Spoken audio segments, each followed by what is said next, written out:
নমস্কার, সুপ্রভাত। আমি আজ স্বরচিত একটি কবিতা নিয়ে হাজির হয়েছি আপনাদের সামনে তুলে ধরছি। কবিতার নাম গাছেদের আত্মকথা। আমি তপন দাস, আমি নিজেই আবৃত্তি করে আপনাদের কাছে শোনাচ্ছি। গাছ কেটে অমানুষের দল বানায় অট্টালিকা, নীরব গাছেরা সুবিচারের আশায় শুধুই প্রতীক্ষা। ধরণীর বুকে যারা আছে সুখে পেতে চায় সর্বসুখ, বঞ্চিত কেন গাছেদের দল, আদালত নিশ্চুপ।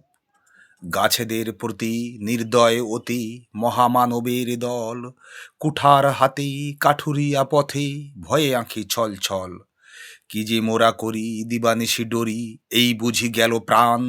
শানিত কুঠারে কাটে যমরাজ, দেহ হয় খান খান। আমরাও জীব, আমাদের জ্বালা যন্ত্রণা সবই অনুভব হয়। তোমরা মানব জাতি এসব জানিবে নিশ্চয়। তোমাদের কাছে আমাদের আছে সবিনয়ে আবেদন, আমাদের ফল আমাদের ফুলে দেবতার পবিত্র পূজন। হে নিষ্ঠুর মানুষ, শুনিতে কি পাও না আমাদের করুণ আর্তনাদ? অসহায় মোরা, কথা বলিতে পারি না, এটাই কি অপরাধ? তোমাদের লাগি আছি মোরা জাগি, ঝড় ঝঞ্ঝাটে শপথ নিয়েছি সমাজের তরে আত্মত্যাগ অকপটে। আমাদের ডালে পাখিদের বাস, সুখী তারা চিরকাল। কুহুর কুজনে ধরা পুলকিত আকাশ বাতাস মাতাল। যদি করমিতে আমাদের সাথে দিতে পারি এ প্রাণ, তোমাদের জন্য এ জীবন ধন্য বুঝিব সেই ক্ষণ।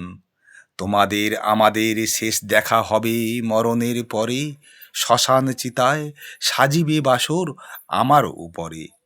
আগুনের আদালতে দেহখানি তোর সেদিন হইবে বিলীন, গাছ ও মানুষের মায়ার বাঁধন থাকে যেন চিরদিন, থাকে যেন চিরদিন।